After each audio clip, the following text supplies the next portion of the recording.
እናም እንግዲህ ቤቲ ለእህቷ መስዋዕት ለመሆን እየተዘጋጀች ትገኛለች። ኩኪ ደግሞ ይህን ነገር በፍጹም አልተቀበለችውም፣ እየተቃወመችው ነው።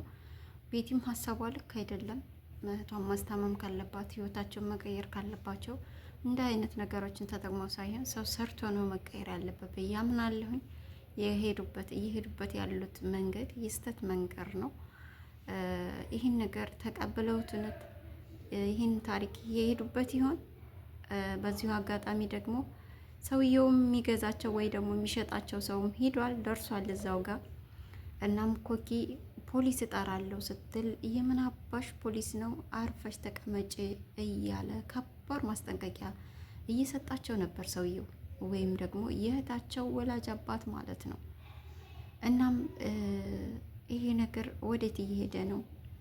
ምንስ ይገጥማችሁ ይሆን? በሚቀጥለው ክፍለ ጊዜ ይዤላችሁ የሚመጣ ይሆናል። ውድ አድማጭ ተመልካቾች እስካሁን ከኔ ጋር ስለነበራችሁ ምስጋናዬ ከልቤ ነው። ሸር፣ ላይክ፣ ሰብስክራይብ ማድረጋችሁ አይረሳ። ቤተሰብ የሆናችሁ ደግሞ ላይክ በማድረግ ቪዲዮ እንደምትጀምሩልኝ ተስፋ አደርጋለሁ። እንዲሁም ደግሞ የደወል ምልክቷን በመጫን ሁሌ የምለቃቸውን አዳዲስ የድራማ ትረካዎች የሚደርሳችሁ ይሆናል። ሰላማችሁ ይብዛ። አይዞሽ እህቴ ጠንከር በይ፣ አይዞሽ እህቴ ጠንከር በይ። ሰው ሲታመን ኪሎ ይቀንሳል ይባላል። አንቺ ግን ኪሎሽ እየጨመረ ነው የሚሄደው። ሰላም ጤና ይስጥልኝ። ወድና የተከበራችሁ የቻናሌ ቤተሰቦች እንዴት ናቸው? ሁሉ ሰላም፣ ሁሉ መልካም? ከኔ ጋር ሁሉ ሰላም ነው፣ ሁሉ መልካም ነው፣ እግዚአብሔር ይመስገን። እንግዲህ ርብቃ የሰራተኛዋ ልጅ ድራማ ይዤላችሁ መጥቻለሁኝ። ከባለፈው የቀጠለውን እንግዲህ ኩኪ ታማባት ቤቲ ተጨንቃ ነበር። ወደ ቤታቸው ተመልሳት ይሆን ወይስ ደግሞ ሌላ አዲስ ነገር ትፈጥር ይሆን እያልን ነበርና ወደ ቤታችን መልሽኝ እህቴ ባክሽ፣ ከመሞቴ በፊት እህቴ ጋር ውሰጂኝ። ርብቃ መቼም እንደዚህ ኩኝ እያየችኝ አጨክንብኝም እያለቻት ነበር። እሷም ብጨክንብሽ መስሎኝ አውጥታ የጣለችሽ። ለመሆኑ ርብቃ ማለትሽን አቁሚና ሌላ ነገር ማሰብ አለብን አለች። ምን ልናስብ እንችላለን በዚህ ሰዓት? እባክሽ እህቴ እኔ በጣም እያመመኝ ነው አለቻት። ራሄል ናት በቃ በዚህ ሰዓት ልትረዳኝ የምችለው ራሄል ብቻ ናት አለች። ምን ቀሬ ብለሽ ነው ደግሞ ራሄል የምትዩ? መቼም ገላሽን ሽጠሽ ልታስታሚኝ አይደለም አይደል አለቻት። እሷም አስፈላጊ ከሆነ አደርገዋለሁ አለች። እናም እንደዚህ እየተጨቃጨቁ ሳለ ራሄል በድንገት ከጎናቸው ተገኘች። ራሄል ማለት ባለፈው መንገድ ላይ የሆነ ሰው ሲያስደነግጣቸው አይታ ሴተኛ ዳሪ ስራ ምሰራ ነች እና ወደ ቤቷ ወስዳቸው እነሱንም ደግሞ ለሹገር ዳድ ልሸጣቸው እንደነበረ የምታስታውሱት ነው ብዬ አስባለሁ። እናም እንግዲህ እሷን ነው ያሰበችው። ከዛም በድንገት ራሄል ካጠገባቸው ተገኘችና እንኳን ደህና መጣሽ፣ በጣም ስንፈልግሽ ነበር አለቻት። ስትቸገሪ ነው አይደል እኔን የምትፈልግኝ አለቻት። እሷም አይ እህቴ እኮ በጣም ታማብኛለች አለቻት። ከዛም እንደውም ደህና ነኝ አለች ኩኪ በጣም ተናዳ። ምክንያቱም ራሄል ምን ልታደርጋቸው እንደነበረ ቤቲ ስለነገረቻት ኩኪ በጣም ደንግጣለች፣ በጣም ፈርታለች። እናም እንደውም ደህና ነኝ አለቻት። አይ እህቴ በጣም ታስፈልጊናለሽ ብላ ቤቲ በድጋሚ ስትለምናት እሺ በቃ ወደ አቅራቢያ ወዳለ ክሊኒክ ነይ እንሂድ፣ ደግፊያትና እንሂድ ተባብለው ወደ አቅራቢያ ወዳለ ክሊኒክ ይዛቸው ሄደች። በሌላ በኩል ደግሞ እንግዲህ የርብቃ ወላጅ እናት ሌላ አዲስ ታሪክ ይዛ መታለች። እሱም የቤቲና የኩኪ አባት የርብቃ ወላጅ አባት እንደሆነ ነው የርብቃ አሳዳጊም እንዲሁም የርብቃ እህቶች የሚያውቁት። ርብቃም ጭምር ወላጇ እሱ እንደሆነ አውቃለች። ነገር ግን አሁን ሌላ አዲስ ታሪክ አዲስ አጀንዳ ይዛ መታለች። ይኸውም የሆነ ሰው ካፌ ቀጥራ አገኘችው። እሱንም ስታናግረው ለመሆኑ ልጅህን ጠይቃ ታውቃለህ የሚል ነበር ጥያቄው። እሱም አንገቱን ደፋ፣ ደነገጠ። ለነገሩ ልጅ እንዳለህም ረስተኸዋል እኮ አንተ አለችው። እናም ርብቃ የእሱ ልጅ እንደሆነች ርብቃም ደግሞ ያሳደጓት ሰዎች ልጃቸው ልጁ ስለመሰለችው ሰውየው ሙሉ ሀብቱን አውርሷት እንደ ሞተ ጭምር ለወላጅ አባቷ ስታስረዳው አይተናል። ወላጅ አባቷም አሁን ገና ልጄ ናፈቀችኝ አለ። ያላሳደጋት ልጅ ሀብት አላት ስትባል ልጄ ናፈቀችኝ አለ። አይገርምም? ዘመኑ ምን ያህል እንደከፋ። ልጅነቷን አይደለም የናፈቀው። እውነት ለመናገር ልጅ አለህ ሲባል ሰው ልጅ ስላለው ነው ሊደነግጥ ወይ ደግሞ ሊደሰት የሚገባው፣ ሰውኛውን ስናስብ ማለት ነው። ነገር ግን በዚህ ድራማ ላይ እንደምናየው የርብቃም ወላጅ እናት ስለወለደቻት ደስተኛ ሆና ወይም ደግሞ ለልጇ ተጨንቃ አይደለም በዚህ ህይወት ውስጥ እያለችው አሁን እያለፈች ያለችው። የርብቃን ሀብት እንደምንም ብለው በእጃቸው አስገብተው ርብቃን ጎዳና ላይም ቢሆን ጥለዋት ለመሄድ ነው። ምን ያህል ስግብግቦች እንደሆነ የሚያሳይ ይመስለኛል በዚህ ዘመን ወዶችዬ። እናም የርብቃም አባት ርብቃ ባለ ሀብት እንደሆነ ሲያውቅ በጣም ደስተኛ ሆነ።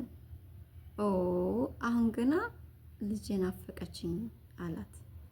ያ ሰው ደግሞ የርብቃን እህቶች ሊገዛ ወይም ደግሞ ሊያሻሽጥ የሚችል ሹገር ዳዲ ነው። እናም እንግዲህ እነ ራሄል እነ ርብቃና ቤቲ ኩኪና ቤቲ ክሊኒክ ሄደዋል፣ ታክማለች። ከዛም ደግሞ ቀጥ ብላ ወደ ቤቷን የወሰደቻቸው። በሉ በድጋሚ ደግሞ ሳታሳውቁሽ ልክ ብላቸው እንዳትወጡ ብላቸው አስጠንቅቃቸው ወጣች። ወጣም እንደተለመደው ስልኳን አወራች። ወፎቹ መጥተዋል፣ ሳያመልጡን መውሰድ ትችላለህ አለችው። ሰውየው ደግሞ የርብቃ ወላጅ እናት ጋር እያወራ ነበርና በድንገት ስልክ ሲደወልበት ተነሳ። እዚህ ሆነ እኮ ማውራት ትችላለህ፣ ለምን እዚህ ሆነ አታወራም ስትለው አይ የስራ ስልክ ስለሆነ እኮ ነው የኔ ውድ፣ በቃ እመለሳለሁ ብሎ ጥላት ወጣ። ይገርማል፣ አንተ መቼም አትቀየርም አለችው። ምክንያቱም በፊትም ባህሪውን ታውቅ ነበር ማለት ነው። እናም ወጥቶ ያወራት የርብቃን እህቶች ሊሸጡ ነው ወይም ሊገዛ ነው እየተስማሙ ያሉት እና እንዳያመልጡሽ እንደባለፈው፣ ስለዚህ በጥንቃቄ ያዣቸው አላት። እሷም አይ አሁን እንኳን ምንም ሄጃ የላቸውም፣ አንዷም ትንሽ አሞኛል ብላለች፣ ግን ብዙም ፍላጎትም የላትም። አንዷ ግን ትንሽ ፍላጎት እያሳየች ነው፣ ስለዚህ በፍጥነት ማድረግ አለብን አለች። እሺ አሁኑን እመጣለች። እንዴ ዛሬው ነው አለች። አዎ ምን ጊዜ ይሰጠዋል አላት። ከዛም እንግዲህ ርብቃ እውነትም ፍላጎት እያሳየች ነው። ኮኪ በጣም ተናዳለች። እህቴ ምን እያደረግሽ ነው? ምን እያሰብሽ ነው? ምንድን ነው እያደረግሽ ያለሽው? ይቺ ሴትዮ እኮ ልሸጠን ነው ብለሽ የነገርሽኝ አንቺ ነሽ። አሁን ምንድን ነው እያደረግሽ ያለሽ ስትላት፣ እባክሽ ተረጋጊ፣ የሚሸጥ ክብር የለኝም፣ ያንቺን አላውቅም የኔን አለቻት። ማለት ስትል ደነገጠች። የሆነ ጊዜ ታስታውሽ ከሆነ የሆነ ልጅ ብላ ስትጀምራ ጥሎሽ አሜሪካ ሄደው ትበል አለቻት። እንደዛ ነገር አዎ፣ እና ከሱ ጋር የፍቅር ግንኙነት ነበረኝ አለቻት።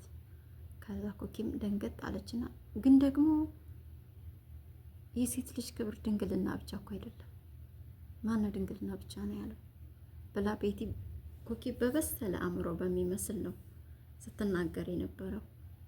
ቤቲ ግን ወደዚህ ስራ ለመግባት በጣም ዝግጁ የሆነች ነው የሚመስለው። እናም በዚህ ነገር እንደምትስማማ የሚያሳይ ምልክቶችን ስታይ ኮኪ በጣም እያዘነች ነበር። እኔ አላምንም እህቴ የምትይውን ሁሉ ይህን ነገር ለማድረግ እኔ ዝግጁ አይደለሁ፣ እባክሽ እህቴ ጋር መልሽኝ፣ እባክሽ ወደ ቤት እንመለስ እያለ ለመነቻት። እሱም አይታሰብ ነው እርሹ፣ ካሁን በኋላ እህትም የለንም ቤትም የለንም፣ ይህን ነገር አምነሽ መቀበል አለብሽ አለቻት። እንደውም ራሄል ልታመሰግኛት ነው የሚገባው፣ ቤቷን ለቃልናለች፣ ስራም እየፈለገችልን ነው ብላ ጭራሽ እየተዝናናች ትገኛለች። ይህን ስራ ለመስራት ዝግጁ ሆናለች ማለት ነው። እናም እንግዲህ ኩኪ በጣም ተጨንቃ ባለችበት ሰዓት ራሄል መጣች።